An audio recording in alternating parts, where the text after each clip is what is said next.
for your arrest if you refuse to attend in person.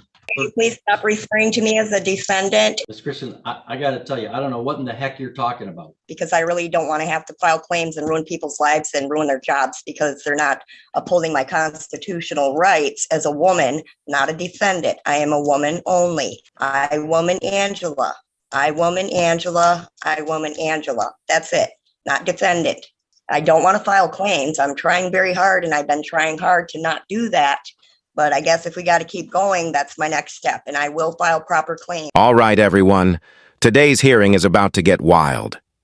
We've got a case where a Karen meets a sovereign citizen, all in one person. As you saw in the first few seconds, this lady goes completely off the rails, making threats to the court. But then, the judge? Total pro. She handles it like a boss and shuts her down immediately. Honestly, how do people like this even think they can get away with that kind of behavior in court? It's almost like this lady thought she had the upper hand, but trust me, she's in for a rude awakening. I won't give away too much, but let's just say this sovereign citizen gets absolutely demolished by this no-nonsense judge. Let's dive in and watch. Good morning, Ms. Christensen. Can you hear me? Yes, I can hear you. All right.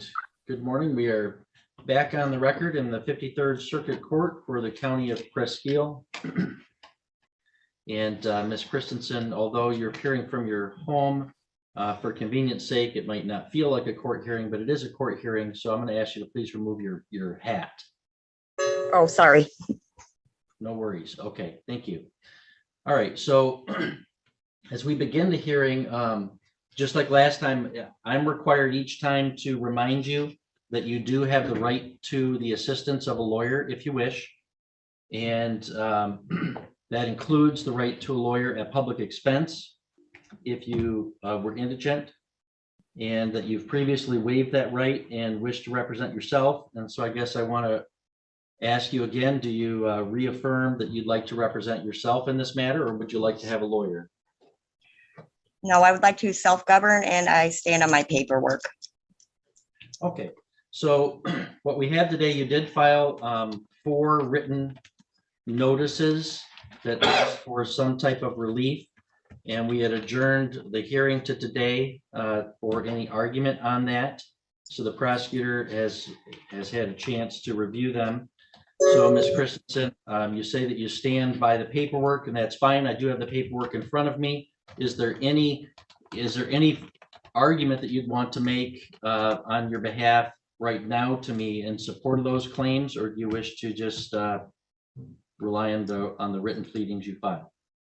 It is my wish to stand on my paperwork. Okay. Mr. Radsbaum, do the people have any argument in opposition to those 4 notices? Your Honor, I reviewed the paperwork, and I guess while she may not recognize or honor the state of the law, I don't believe that there's any relief that's recognized under law that would allow you to dismiss this case against her based on what she's alleged in the paperwork. I fail to see it. Okay. All right. Well, Ms. Christensen, now I'm going to make a ruling on the notices, which I'm construing as some motion or request for relief. And I've got a written order that I'll enter. I'll read it at this point. Defendant, who at this point in the case is representing herself, has filed 4 handwritten notices. These notices appear to seek relief in one form or another. As to the first notice, defendant asserts that she is a woman and not a defendant. The court finds that Angela Christensen is both a woman and a... This whole situation is just embarrassing for these sovereign citizens. How can anyone sit there and seriously claim this kind of nonsense with a straight face? It's so obvious that this woman is just trying to wriggle her way out of facing any consequences. The law is clear. If you commit a crime, you can't just deny reality to avoid the consequences. There are actual legal repercussions for trying to pull these stunts. You can't just claim you're not a woman when, well, you literally are. It's baffling. Honestly, it feels like our country is just spinning in circles right now. How did we even get here? It's frustrating because it almost feels like these people are winning in court, Most of the time, their cases get delayed and dismissed, wasting taxpayer money and everyone's time. I don't know about you, but it really feels like the system's getting bogged down by these ridiculous tactics. What do you guys think so far? Let's dive back into this and see how it all plays out. Such relief is denied. As to the second notice, defendant demands that any man or woman with a claim against her appear and present such claim in open court. To the extent that this notice seeks to invoke defendant's right to confront her accusers, this court will enforce that right. However, the right of confrontation does not require the complaining witnesses to appear at all pretrial hearings, but only the trial or any necessary evidentiary hearings. So to the extent that this notice seeks to require the appearance of any complaining witnesses at all pretrial hearings, such relief is denied. As to the third notice, defendant asserts that this court lacks authority over her and that only her creator has that authority. Without gainsaying the authority of the creator, it can be noted that religious traditions commonly recognize that the creator has instituted human authority as well. In this matter, the people of the state of Michigan, through ratifying the 1963 state constitution, as well as its predecessor constitutions, have established this court and its authority. The people of the state of Michigan, through their elected representatives, have established laws that apply in this court. And the people of this county have elected this judge to serve in this office. And this court has subject matter over this felony prosecution and has personal jurisdiction over this defendant. Any relief sought by this notice is denied. As to the fourth notice, defendant claims that this court and the government exist only because she allows them to exist. To the extent that this assertion reiterates the proposition that our constitutional republic is founded on the consent of the governed, such proposition is axiomatic as a general matter. However, this proposition does not require that the government must obtain consent or permission from each individual person before exerting governmental authority over that person.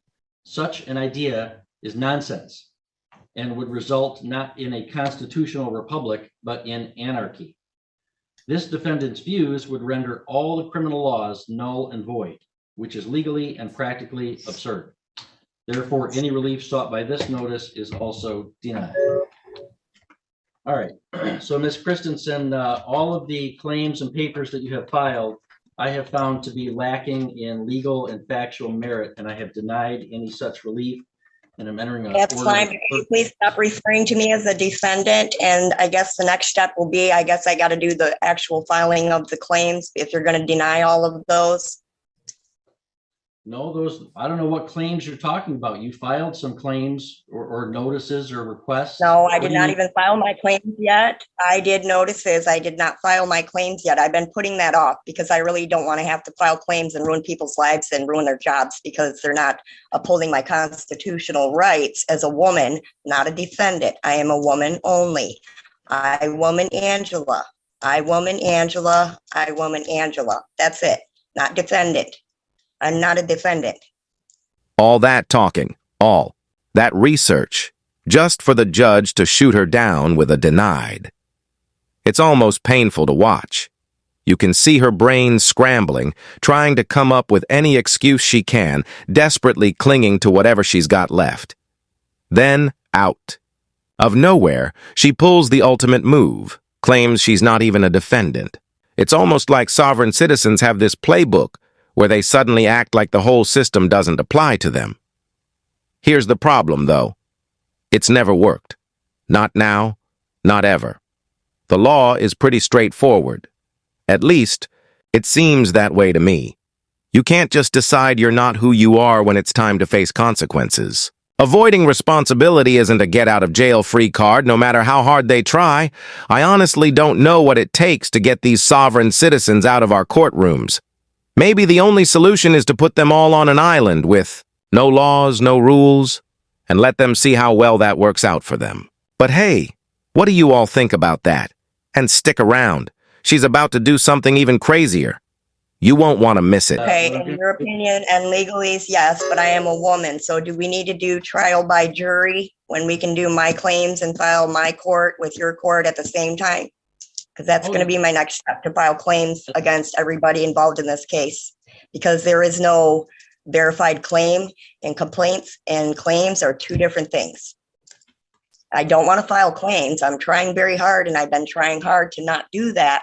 But I guess if we got to keep going, that's my next step. And I will file proper claims with the proper people and the insurancing for the bonding. So I don't know what you want to do at this point, and I really don't want to have to do that. Ms. Kristen, I got to tell you, I don't know what in the heck you're talking about. You're talking know. nonsense. So here's the thing.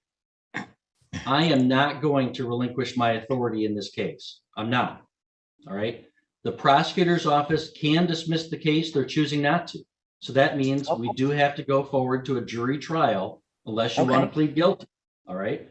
But what I'm also going to do is your ramblings here today and at previous hearings, and after I reviewed your written notices, it's clear to me that you have no concept of the legal and factual issues at stake.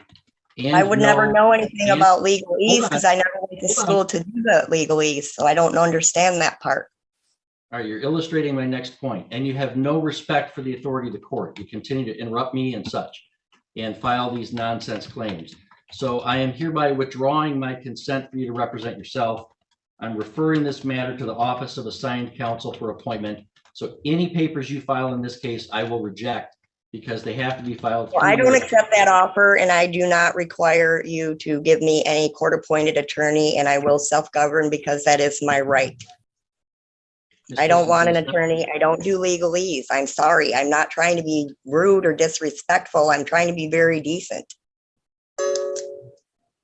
Well, I stand on my paperwork, and I'll do the rest of my paperwork. I will keep doing it, and now I'm going to file my claims, so that's fine.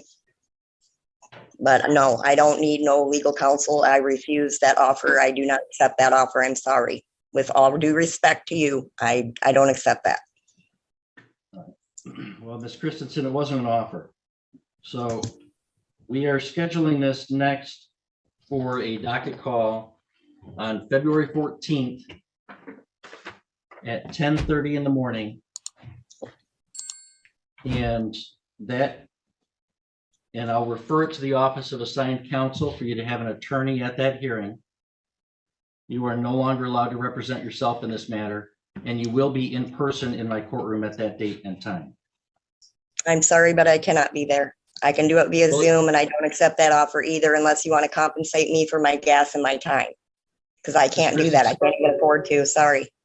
Ms. Christensen, it's not an offer. I want to have you here because you've expressed such disregard for the proceedings. I want to have you here so you can meet your attorney. Ms. Christensen, stop interrupting me. It's not an offer. You will be here, or I will issue a warrant for your arrest if you refuse to attend in person. All right, we'll see you February 14th, or I'll issue a warrant for your arrest. You have a good day. You have a nice day. You honestly can't make this stuff up. Take a look at this screenshot of the invoice. She tried to send to the court $86,000 for traveling to court for her second appearance. Yeah, you heard that right, $86,000 for an appearance. Like, who does that? It's truly next-level insanity. This lady is not your run-of-the-mill difficult person. She's a full-on sovereign citizen. Seriously, she's like the final boss in the sovereign citizen world. No one has ever reached this level of nonsense. It's almost impressive in a twisted way. On a real note, though, I've got to give major props to the judge here. He handled this whole situation like a pro. Calm, collected, and didn't let her pull any of her stunts. He showed her who's in charge, and honestly, that's something I respect. A lot of judges would have cracked under the pressure dealing with someone who thinks the rules don't apply to them, but this judge kept his cool and laid down the law like it was nothing. But seriously, the way she threatened the judge, insane. She must have thought she was untouchable or something. Anyway, I'd love to hear your thoughts on how this went down.